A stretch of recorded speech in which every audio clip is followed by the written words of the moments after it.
Tiga. Oke, baik, jumpa lagi di podcast Bali Avatar ya, channel. Sebuah channel yang digagas oleh kami berdua, oleh saya Avatar Den dan Avatar Yoda Raya Anggawa. Jadi kami sedikit di penghujung tahun ini ingin memberikan semacam resume ya, semacam ringkasan dari beberapa topik, beberapa poin yang menjadi concern kami ya, dan juga mendapatkan respon yang cukup baik dari pemirsa semua. Terima kasih ya yang sudah menjadi pemirsa setia kami dan juga menjadi subscriber ya. Dan hari ini kami ingin mengangkat sedikit beberapa hal ya, beberapa topik yang menjadi poin perhatian kami selama ini. Dan untuk itu saya akan mempersilahkan Avatar Yoda dulu ya, Avatar Yoda Raya Anggawa untuk bisa mungkin menyampaikan dulu apa saja yang sudah menjadi concern kita selama ini, dan kemudian juga tentunya nanti di penghujung tahun ini dan juga kita akan lanjutkan di tahun depan, kita membuat semacam evaluasi atau katakanlah resume atau ringkasan, sehingga itu akan menjadi bekal juga bagi kita untuk memandang tahun-tahun mendatang ya, di waktu-waktu mendatang, sehingga akan lebih bagus lagi semuanya. Oke, Avatar Yoda silahkan disampaikan pandangannya. Suksma, Avatar Den. Jadi pemirsa Kramo Semeton Bali Avatar, terima kasih atas kebersamaan kita selama 31 video ya. Setia menyaksikan, yang belum subscribe silahkan subscribe ya, apalagi mendapat benefit. Jadi seperti yang 23 podcast yang sudah kita podcastkan, diskusikan ya. Ada juga 8 live streaming soal edukasi. Ada beberapa hal yang bisa menjadi catatan Bali Avatar sebelum tutup tahun 2020 ya. Salah satunya yang saya lihat seperti di podcast yang sudah kita bahas ya.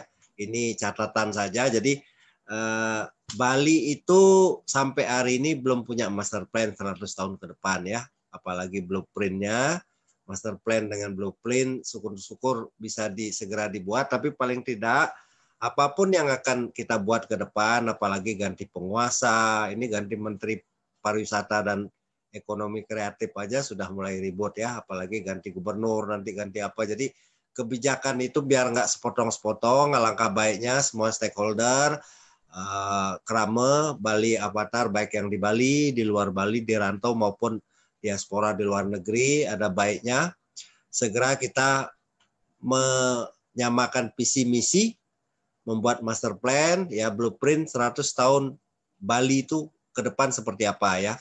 Kenapa seperti itu? Karena kalau Bali pengen punya hal kemi gitu ya, punya standar keunggulan gitu ya, biar kita nggak dikit-dikit reaktif, apalagi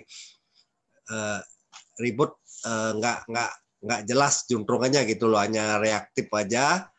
Alangkah baiknya kita sedikit positif. Sedikit positif itu saya ya 53 tahun menuju 54, Avatar Den juga sama ya, kita udah setengah abad menjadi orang Bali. Jadi ini rasa proaktif kami untuk Bali. Jadi Bali itu mesti bisa ajak ke depan. Jadi jangan ada satu ajaran baru seperti misalnya yang kemarin ribut di Bali ya. Bali berubah. Jadi seperti Pak Kandia, Mangku Kandia, ada salah satu episode di podcast udah sampaikan bahwa Bali itu lahir dari big yard-nya. Ya, jadi pengorbanan yang sangat besar dari para pendahulunya, mulai dari zaman Majapahit ya. Majapahit yang mereka yang punya kelebihan pergi ke Bali dan di Bali mengembangkan seni budaya apapun itu tanpa keramaan tamahan penduduk, tanpa kejujuran penduduk, tidak sebaik seperti Bali hari ini ya.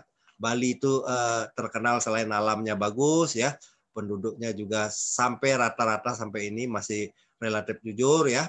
Semuanya bisa dipegang, ramah tamah dan seterusnya dan seterusnya.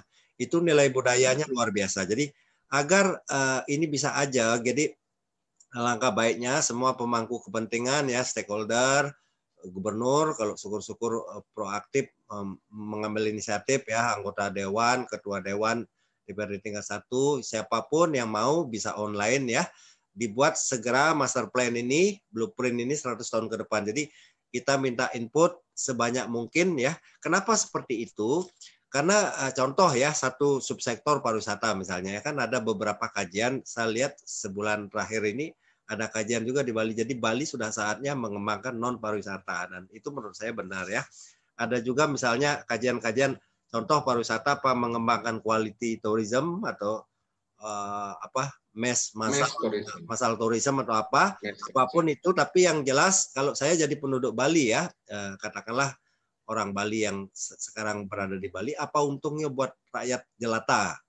Mau quality tourism, mau masal tourism. Jadi kalau nggak ada standar keunggulan yang bisa dirasakan oleh penduduk Bali, padahal Bali itu lahir dari pengorbanan niatnya yang dilakukan oleh seluruh masyarakat yang ada di Bali saat ini, yang melakukan niatnya rutin ya, sehari-hari, seminggu, sebulan, waduh luar biasa besar. Jadi agar ini nggak sia-sia, jadi alangkah baiknya mulai hari ini segera ditulis dan seterusnya gitu ya. Jadi paling tidak ajak 100 tahun ke depan, mau besok ada perubahan apapun, paling tidak value yang sudah ditinggalkan oleh pendiri Bali ya, mulai zaman dulu sampai sekarang bisa ajak gitu ya. Di samping itu mungkin diberikan pertanian, perkebunan, perikanan, peternakan, tekstil, desain dan seterusnya. Ini mesti paling tidak segera swasembada ya, segera swasembada. Pandemi ini kita mengajarkan banyak hal. Ternyata banyak hal yang di Bali itu nggak swasembada, walaupun ini di wilayah NKRI, tapi mau tidak mau kalau Bali punya keunggulan, alangkah baiknya ini segera dibuat swasembada. Jadi Bali sudah perlu meningkatkan pertanian modern ya, perkebunan modern, perikanan modern ya, peternakan modern dan seterusnya. Jadi diintegrasikan dengan big IT yang bisa dikelola oleh otoritas Bali, barangkali seperti itu, apalagi bisa diakses ke UMKM, ini luar biasa. Jadi sampai hari ini hal-hal seperti ini belum kita lihat. Menurut saya begitu Avatar Den. Menurut Avatar Den gimana Den? Baik, jadi yang disampaikan tadi saya sependapat ya. Jadi pertama saya berangkat dari pemikiran bahwa kami bangga menjadi orang Bali. Jadi kami berdua ini sangat bangga, kemudian merasa bersyukur sekali bahwa dilahirkan menjadi orang Bali. Karena kenapa? Bali ini adalah, kita melihat secara objektif saja.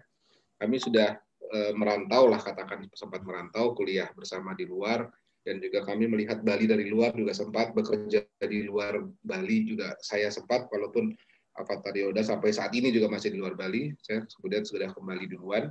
Artinya kami mencoba melihat secara objektif Bali, baik dari dalam Bali sebagai orang Bali sendiri, maupun dari luar Bali sebagai orang yang bekerja di luar. Jadi ternyata dari penilaian objektif itu kami menjadi semakin bangga bahwa menjadi orang Bali adalah sebuah berkah ya bagi kami, sebuah anugerah. Karena Bali itu memiliki keunikan, ya, memiliki kekhasan.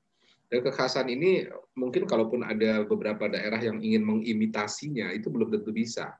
Karena Bali terbentuk dari sejarah yang panjang. Sejarah yang panjang, keunikan yang sangat khas, perpaduan, kombinasi, percampuran, persenyawaan, dan seterusnya, menjadikan Bali seperti khas seperti ini. Boleh dikata, ya ada duanya lah Bali. Yang kalau memang banyak juga yang unik dan khas, tentu banyak bagus ya.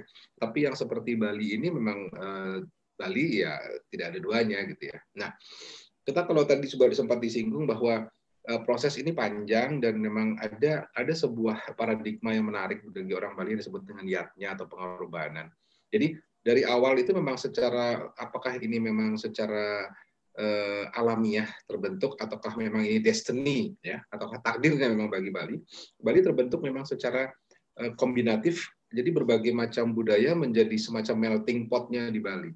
Nah, ada budaya dari katakanlah mulai dari India, mulai dari budaya Cina dan sebagainya, budaya Nusantara, kemudian budaya asli Bali sendiri itu bersenyawa menjadi sebuah adonan yang namanya budaya Bali sekarang ini.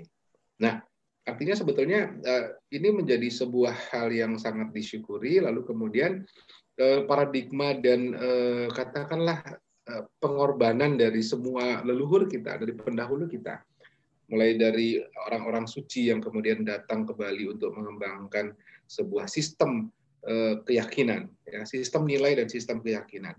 itu memang betul-betul harus tidak ada jalan lain kecuali kita menjaganya, kecuali kita merawatnya, menjaga dan merawatnya.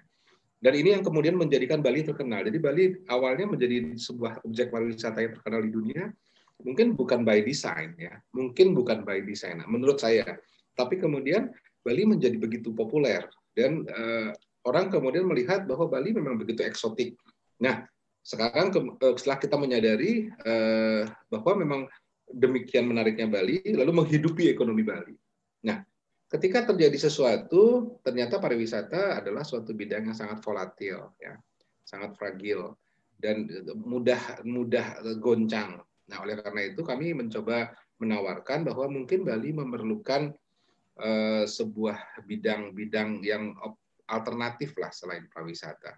Sehingga ketika mengalami seperti ini tidak langsung anjlok, tidak langsung down, tidak langsung tiarap dan seterusnya. Sebetulnya itu niat positif kami untuk Bali, sehingga pemikiran untuk mencari opsi-opsi lain itu bukan ingin mengatakan bahwa Bali say goodbye to tourism, tidak. Tetapi kita kembali ke konsep yang seperti pernah ditawarkan oleh salah satu tamu kita di sini, Pak Kandia, yang mengatakan bahwa kita kembali seperti konsep awal bahwa Bali memang menjadi daya tarik wisata bukan karena Bali itu memang merancang dirinya untuk dijual, tetapi memang karena Bali menarik, maka kemudian orang datang tanpa harus kita katakanlah terlalu banyak merekayasa kultur kita, budaya kita, tradisi kita. Kita cukup menjaganya dengan baik, maka otomatis orang akan datang. Di sisi lain kita harus mencoba mencari bidang lain yang membuat ketergantungan perekonomian masyarakat Bali terhadap pariwisata tidak terlalu tinggi. Tidak terlalu tinggi pada pariwisata tok. Ketika pariwisata goncang langsung semuanya goyah. Ketika pariwisata baik semuanya langsung kaya mendadak. Itu kan juga tidak sehat sebetulnya, ya. Tidak ada, pariwisata tetap menjadi nilai tambah, tetap menjadi salah satu keunggulan yang tidak terbandingkan untuk Bali, tetapi yang blueprint grand design yang tadi kita sampaikan berdua itu 50 tahun Bali ke depan mau jadi apa, 100 tahun Bali ke depan mau jadi apa, itu memang perlu dipikirkan dari sekarang, ya, sehingga kita nanti meninggalkan sebuah legacy lah minimal bagi anak cucu kita, bahwa itu harus dipikirkan. Kita tidak bisa hanya mengalir tanpa konsep. Harus ada konsepnya, mengalir kemana, dengan apa, prioritas mana, dan seterusnya. Menurut saya mungkin itu saja, apa Triodah ya, kalau dari saya. Jadi Ya. ini evaluasi ini, semua apa yang kita bicarakan selama puluhan episode itu adalah sebetulnya bentuk concern kita. Bukti dari kami sebagai orang Bali sangat bangga, dan kami ingin menjaga Bali ini tetap menjadi Bali yang the best untuk kita semua. Ya, untuk kita semua orang Bali dan juga untuk dunia. Itu kalau dari saya. Apa tadi mungkin tambah lagi sebelum nanti kita tutup? Ya, jadi mungkin sedikit tambahan seperti ini ya. Ini walaupun industrinya tidak persis sama ya, tapi dasar pariwisatanya kan macam-macam ya. Kita lihat Makau, seluruh penduduk Makau itu setiap tahun mendapat dividen dari hasil industri pariwisata mereka. Jadi padahal nggak semuanya berkontribusi untuk bisnis itu, barangkali begitu ya. Kalau di Bali, suka nggak suka itu penduduk kan semuanya melakukan niatnya ya. Jadi katakanlah what it in for me, katakanlah seperti itu. Apa untungnya saya sebagai orang Bali meneruskan tradisi, kira-kira seperti itu ya. Sekarang itu harus dipikirkan. Contoh tradisi kematian sudah dipersingkat itu karena kemahalannya sudah mana tahan, kira-kira seperti itu. Nah, apalagi nggak ada subsidi dari industri pariwisata, barangkali seperti itu. Jadi sudah saatnya Bali dibuat model alkemi ya, seperti yang kita sudah sampaikan di podcast kita. Ada wanita Bali punya keunggulan yang mandirinya luar biasa, macam-macam, sampai uang digital pun kita sudah bahas ya. Silahkan Kramo Semeton yang belum menyaksikan bisa lihat ke podcast-podcast sebelumnya. Jika mendapat benefit, jangan lupa like, share, subscribe ya. Jadi apapun itu, Bali sudah jamnya, sudah saatnya dikelola serius oleh orang Bali sendiri ya. Siapapun nanti orang luar yang akan bercokol ke Bali mesti ngikut master plan, blueprint yang kita bentuk itu. Kira-kira seperti itu, dan sampai hari ini itu yang barang paling penting yang belum ada, sehingga Pak Kandia mengatakan orang sebagian membuat Bali seperti desain mereka yang dibuat di Bali. Jadi kita nggak bisa ngomong apa-apa. Ya, ada orang seperti Pak Kandia mengeluarkan uang sendiri, nggak dapat subsidi apapun. Toh juga hanya segelintir orang. Nah, tapi sampai kapan ini kira-kira terus terjadi, dan apakah mungkin akan lahir Pak Kandia yang lainnya, kan belum tentu, apa Tarden? Kira-kira dari saya seringnya begitu. Silakan. Oke, baik. Mungkin cukup. Ya, terima kasih. Saya. Jadi memang itulah para pemirsa, itulah kami. Jadi kami menyampaikan hal-hal yang memang mendiskusikan hal-hal yang memang menurut kami adalah hal penting untuk Bali, hal yang menunjukkan kecintaan kami yang besar terhadap Bali, kebanggaan juga terhadap Bali. Dan kami ingin bahwa Bali ini menjadi sesuatu yang memiliki sebuah grand design yang jelas untuk jangka panjang jauh ke depan.